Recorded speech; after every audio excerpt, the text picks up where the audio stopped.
Good morning, dear learners. Welcome to the teaching learning session of sociology.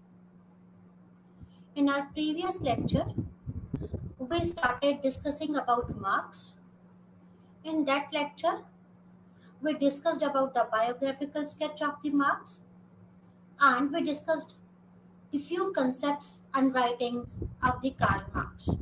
We'll continue with that and today we'll discuss the dialectical materialism theory given by the Karl Marx. This theory is based on the three laws. There are the three laws of dialectical materialism. First law is unity of opposites, negation of negation, and quantity changes to quality. These laws were given by Engels.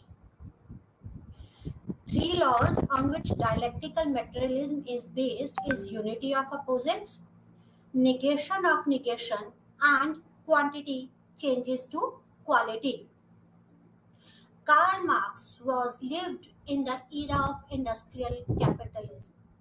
It was the era of industrial revolution. Industrial revolution was going on.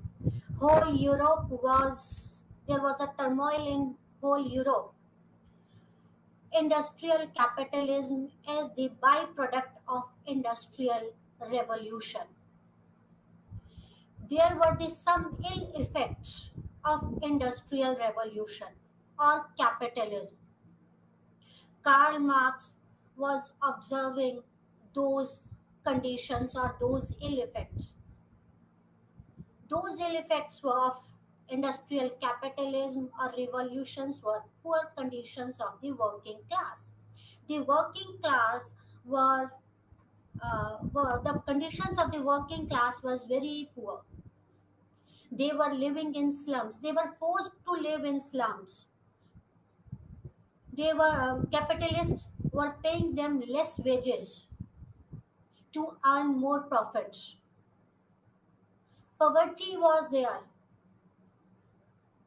Richers are getting rich and conditions of poor were going down because of the less wages paid to the working class by the capitalist to earn more profit. There was a vast economic inequality between the working class and capitalist. Exploitation, there was the exploitation of the working class. Capitalists were exploiting the working class to earn surplus value. There was no working timing, no good working conditions available to the working class, and capitalists were paying them less amount of money for their work. These were the ill effects of industrial capitalism. Karl Marx was against capitalism. Marx wanted to understand the present society. Why he wanted to understand the present society? Because Marx wanted to change it. Marx was against capitalism. Why he was against capitalism? Because of the poor working conditions, because of the exploitation of the working class. He was against capitalism and he wanted to uproot this capitalism. He wanted to change the society. Marx knew that to understand the present, he has to understand the past. Why he wanted to understand the present? Because he wanted to find out a new option for capitalism. What could be there after capitalism, right? So he knew that to understand the present, he must understand the past. So what he did, he started studying the past. Right. The present era was capitalistic society. The present society at that time was the capitalistic society. The nearest past of the present society was the feudal society. He traced back to the past. He read about that society, about the production system, about the relations of productions in feudalistic society. Then again, he traced back to feudalistic society and he studied about slave society. Why he studied about the slave society, feudalistic society, capitalistic society? Because he wanted to predict the future. He wanted to know what after capitalistic society. As change is constant, only change is constant. One society changes to another, right? Society evolved from one stage to another stage, and present capitalistic society is result of evolution of slave society to feudal society and evolution of feudal society to capitalistic society. He wanted to know what after capitalism, what will be the future. Only if he could know the future, he can tell the way to uproot the capitalism. That's how he wanted to understand the present, and to understand the present, he traced back and studied about the evolution of the society or the development of the society. While he was studying about the society, evolutions of the society from one stage to another, that is from slave society to feudalistic society to capitalistic society, so that he can find out what could be after capitalistic society. He wanted to know, he wanted to explore, is there any identifiable laws which explains the development of society? Is there any relationship between the evolution of society? Is there some common link between the evolutions of society? What was the reason the slave society evolved to feudalistic society and feudalistic society evolved to the capitalistic society? He wanted to know the reason. He wanted to know the law. What is the identifiable laws which can explain the development of society? Right? He tried to find out the link between the evolution of one stage of society to another stage of society. Right? He wanted to what lies after capitalism. This was the main objective. He wanted to know what after capitalism. Marx has the answer to these questions. In answer, Marx gave the theory of history. Theory of history, right? He said that there is a link or there is an identifiable law which is responsible for the evolution of one form of society to another form of the society. That there is a link. Because of that reason, because of that link, the slave society evolved to feudalistic and feudalistic to capitalist, and because of that, the capitalist will evolve to the next one, right? So Marx gave this theory of history, and this is dialectical materialism. This is also known as historical materialism and materialistic conception of history.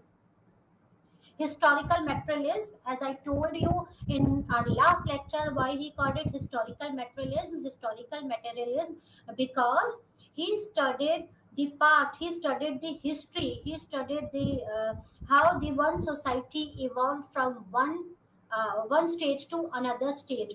He studied the history of each and every society and tried to find out the link, tried to find out the reason. That's why it is called the historical. And materialism, he interpreted the evolution of one society to another society on the basis of economy or on the basis of material. According to him, material is the reason for evolution of one stage of society to another stage of society, right? So, dialectical materialism or historical materialism or material conception of history is one of the same thing. These three phrases represents the one thing: dialectical materialism, historical materialism, and materialistic conception of history. What is dialectical materialism? See, it is made up of two words: dialectical and materialism. To understand dialectical materialism, first we should understand what is materialism, then we should understand what is dialectical, and then we will combine the two, dialectical and materialism, and then we'll explain this. I'll explain it to you. First of all, try to understand what is materialism. What is materialism? We can divide the philosophers into two categories: idealistic philosopher and materialistic philosophers. Right? There are two types of philosopher: idealistic philosopher and materialistic philosopher. Marx is a materialistic philosopher. To them, matter is everything. Matters a lot to them. And idealistic society, Hegel is one of the idealistic philosopher. I'm sorry, not society, philosopher. Hegel was one of the idealistic philosopher. In their attempt to explain the nature of reality, philosopher opt two categories, or philosopher opt two approaches. Right? Philosopher opt the two approaches to explain the nature of reality, and these two approaches are idealism or idealistic approach, or materialism or materialistic approach. Right? So philosopher opt the two approaches to explain the reality of the nature. Right? Idealism. What is idealism? According to idealism or idealistic approach of philosophy, the world around is nothing but the reflection of ideas and concept. For them, idea is everything. Right? Idea is everything. A word is nothing but it's a reflection of ideas, it's a reflection of concept. Because of idea, this world exists. Right? So them, for the idealists, for idealistic philosopher, or according to idealistic approach or idealist, ideas are most important, and this world exists because of the ideas. Ideas are more important, and ideas are at the top. According to them, first idea comes, then the world. World is the result of ideas. Right? If ideas were not there, this world will not be there. So ideas are most important, and this world is the result of ideas. Right? Idea constitutes the reality, not their worldly manifestation. Right? Try to understand this. For idealistic philosopher, or according to idealism, ideas are at the top. Ideas are responsible for the existence of world. Our conceptions are the one which are responsible for the existence of the world. Our word is nothing but the imperfect copies of the ideas. This materialistic world is nothing but the imperfect copies of the ideas. So according to idealism, ideas are at the top and material world is at the bottom. It is because of the ideas this material world exists. Material world is nothing but the but imperfect copies of the ideas. This is idealistic approach or idealism. Right? J.W.F. Hegel was one of the idealistic philosophers.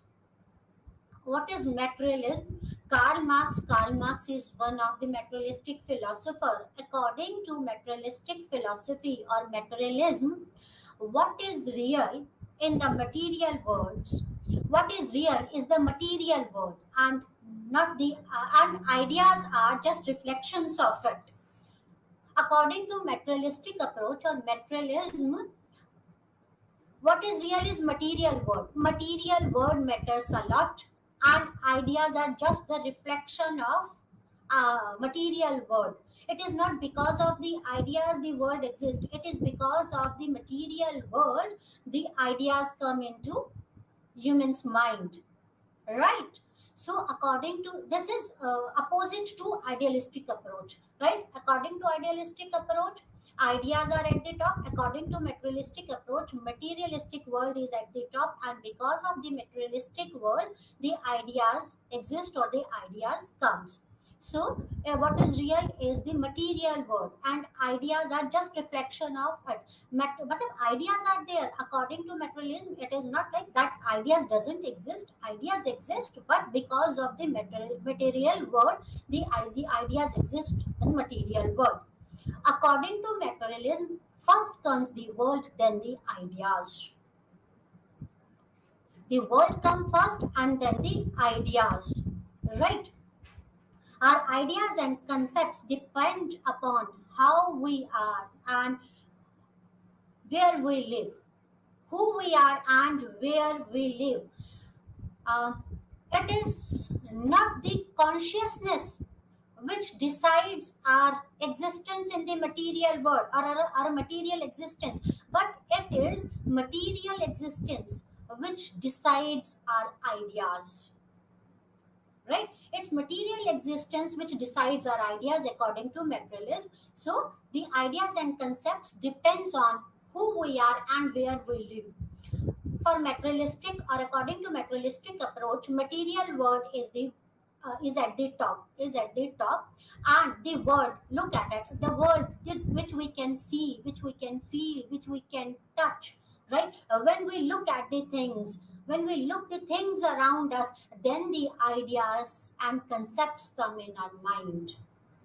So first come the material world. When we see that materialistic world, when we can see, when we can feel, when we can touch those materialistic world, materialistic thing, then the ideas comes in our mind. Ideas and concepts come in our mind. So according to materialism or materialistic approach, material world is at the top, and ideas uh, comes because of materialistic world. This is materialism. I hope this is clear. What is materialism? Dialectical materialism. It's clear what is materialism.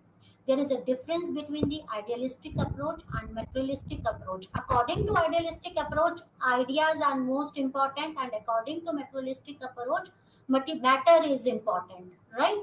Because of matter, ideas come. Right? Now, try to understand dialectics. What is dialectics? Dialectics is a theory to explain change. It is a theory to explain change. It explains the progress or development. According to this theory, it tries to explain the progress or development is result of struggle between contradiction. Dialectics, say what is dialectics? Dialectics is a theory of change, and this theory has been given by GWF Hegel. Hegel has given this theory. Hegel has given the theory of dialectic idealism, right? So what is dialectics? Theory to explain change, and it explains that how the progress or development is a result of struggle between contradiction. Right, try to understand this. Say there, let me explain this to you. What does this mean? Suppose there is a stage A. Right, this is the status quo, this is the present stage in which we are living. The present stage, we call it stage A. Let's represent the present stage with the stage A. Right, what is stage A? Stage A is the present stage. This stage is known as thesis stage. This is known as thesis. What is thesis? Thesis is nothing but widely accepted rules, or the widely accepted uh, phenomenon of that time is thesis. There are some contradictions and limitations at this stage, right? There are some ideas, right? At present, we have some ideas, but there are some contradictions and limitations.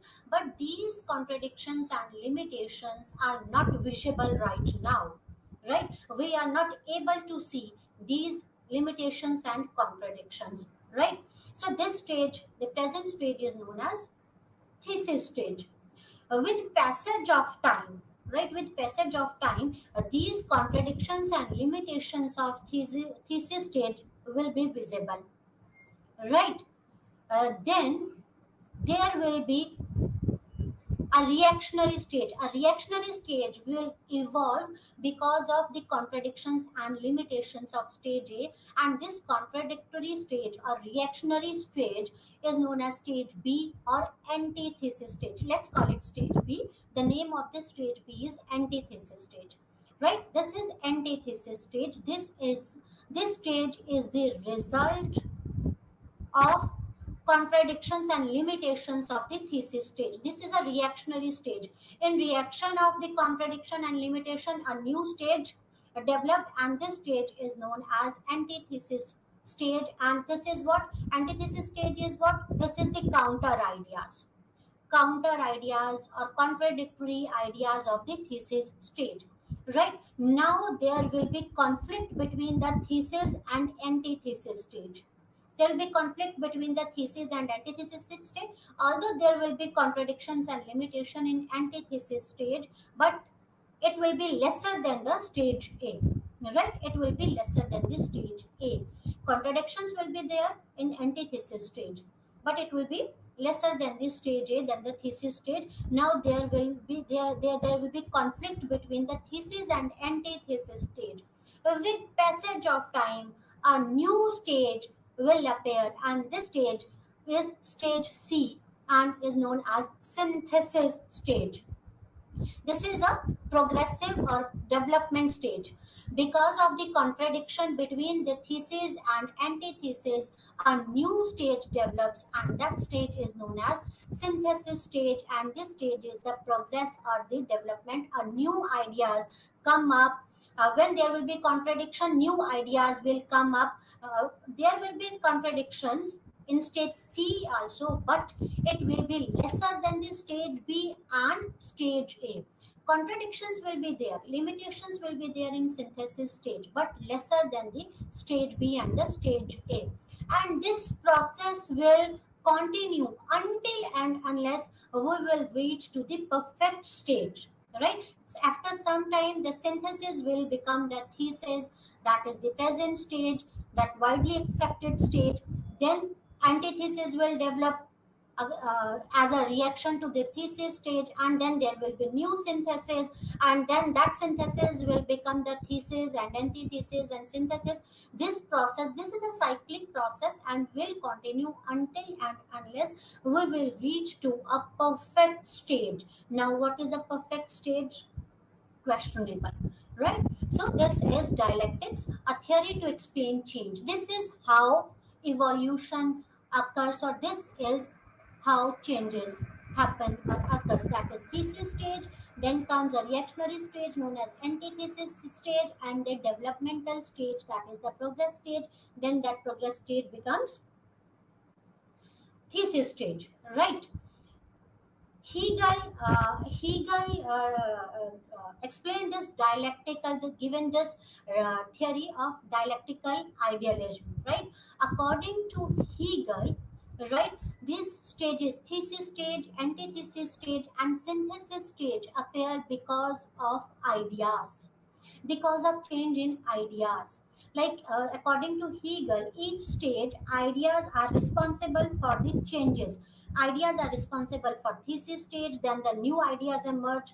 These ideas are responsible for antithesis stage, and then there will be conflict between the ideas of thesis and antithesis stage, and then new idea will eventually develop into synthesis stage. According to Hegel, ideas are engine of history मतलब evolution of the society occurs, or occurs because of ideas, right? So according to Hegel, ideas are responsible for development of the society or for social change. That ideas are responsible for social change according to Hegel. So according to Hegel, there will be some ideas in the thesis stage, then in the reaction the new ideas will come up in antithesis stage, then there will be contradiction between the thesis and antithesis stage, and new stage will come up, and that stage will be the synthesis stage, right? So ideas are the one are the one who which are responsible for the evolution of the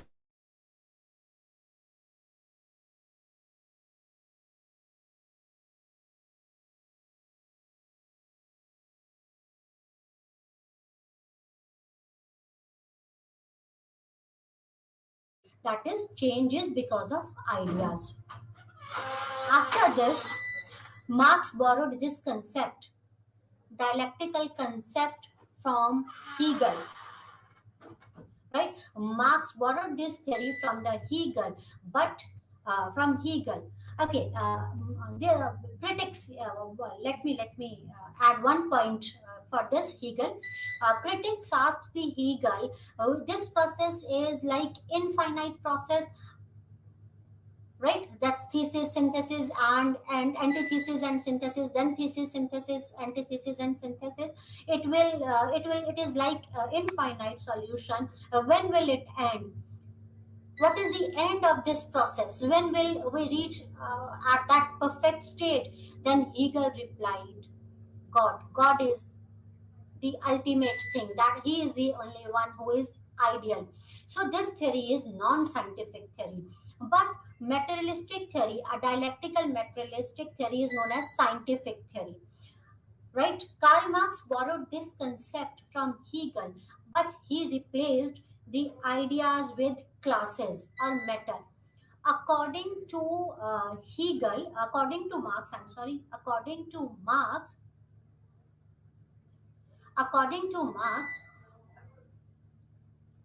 each stage refers to a class. There is a change in society because of the class conflict. Class is one responsible for changes in the society, or for the development in the society, or for the evolution of the society. And matter is the engine of history. Origin of classes lies in the matter. We will discuss this later on, right? Matter is the better origin of classes lies in the matter. Economy is responsible for the origin of the classes, or matter is responsible for the origin of the classes, and matter is the engine of history. This society evolved, or this history evolved from one stage to another because of matter, because of economy. According to Marx, there will be a stage A, thesis stage. Then, because of the class conflict, because of the classes, a new stage will develop. This is antithesis and antithesis. Then again, there will be changes in the classes, contradiction and conflicts between the classes, and this will result in synthesis, and again synthesis, and there will be classes. Then there will be clashes between the classes, and this synthesis will a new synthesis, then this synthesis will become thesis, and new antithesis will develop, and new synthesis will come, right? So according to Hegel, ideas are responsible for evolution, right? But according to Marx, classes are the one which are responsible for development of the society, or for evolution of the history, right? For Marx, history is story of human labor and struggle. It is not a story of struggle of abstract ideas, right? According to Marx, human history evolved because of the struggle of classes. That's why he replaced ideas with class, right? In previous slide we have seen that he replaced ideas with the class, because according to him, human labors and struggle is responsible for evolution of history. History is a story of human labor and struggle. It is not the abstract ideas responsible for the history, evolution of history.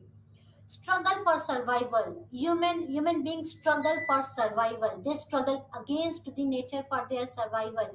They struggle against one another for their survival, as well as the classes struggle against each other for this survival. So it's a story of struggle of human labor, right? According to Marx, the history of all hitherto existing society is the history of class struggle. It is because of the class struggle the one society evolved from the another society. History is the story of class struggle. over the opposing material interest and resources. Why classes struggle against each other? Because their materialistic interests are opposite to each other. That's why there is a conflict between the classes because of their opposing materialistic interest. What is my materialistic interest cannot be someone else or another class materialistic interest. He studied the slave society. In slave society there were two classes, master and slave, right? Master and slave. These classes struggle against each other because of their materialistic interest. Then this slave society, because of a class conflict, evolved to feudal society. Again, there were two antagonistic society classes, lords and serfs. Lords. Then again, in feudalistic society, there was a struggle between lords and serfs because of their opposing material interest, and this evolved to the capitalistic society. And the present society is capitalistic society. And again, there are two antagonistic uh, classes, capitalist and worker. Now, according to Marx, there will be struggle between capitalist and worker because of their opposing material interest. Their material interests are different from each other, so there will be conflict. There will be conflict between capitalist and worker. Marx is known as economist determinist because he interpreted every society on the basis of economy or matter. That is the reason the Marx is known as economic determinist, right? Remember this thing. Origin of classes. According to Marx, the origin of classes lies in matter, right? When he had given the theory of dialectical materialism, he said that classes are the one who are responsible for the evolution of society, and for evolution of classes or for the origin of classes, matter is responsible. How classes originated? According to Marx, before men do anything else, they must produce the means of their subsistence. Everything else follow from the necessity to produce material means for our subsistence. It is very important. Before we do anything else, it is very important to fulfill our requirements, to fulfill our basic needs for the survival, for our subsistence. It is very important to to produce material. That is, material production is one. Material production is very important for human beings subsistence. So what is the basic activity according to Marx is material production. What we need for our subsistence? We need food, we need clothes, we need shelter. That's it. These are the three basic requirements. These are the three things which are required for our survival or subsistence. So these are the three basic needs. We need to produce these are the materialistic things, and it is very important for human being to produce these material, right, for the existence. This is materialistic production. Materialistic production has two aspects. Materialistic production has two aspects. One is material forces of production, and another is social relation of production. What is material forces of production, or we call it means of production? Material forces of production is what helps in production, what all we need to produce. We need raw material, we need machines, we need tools, factories, equipments, right? So material forces of production. So for material production, there are two aspects for material production: social relations of production and materialistic material forces of production or means of production.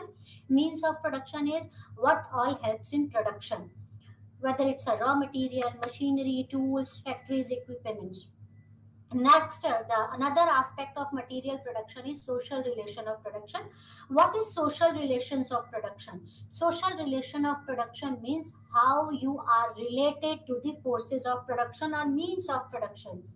right? There are two ways to relate to the forces of production, how one is related to the forces of production, right? How we are related to raw material, machines, tools, factories, lands, equipment. There are the two ways that human beings are related to forces of production. One is who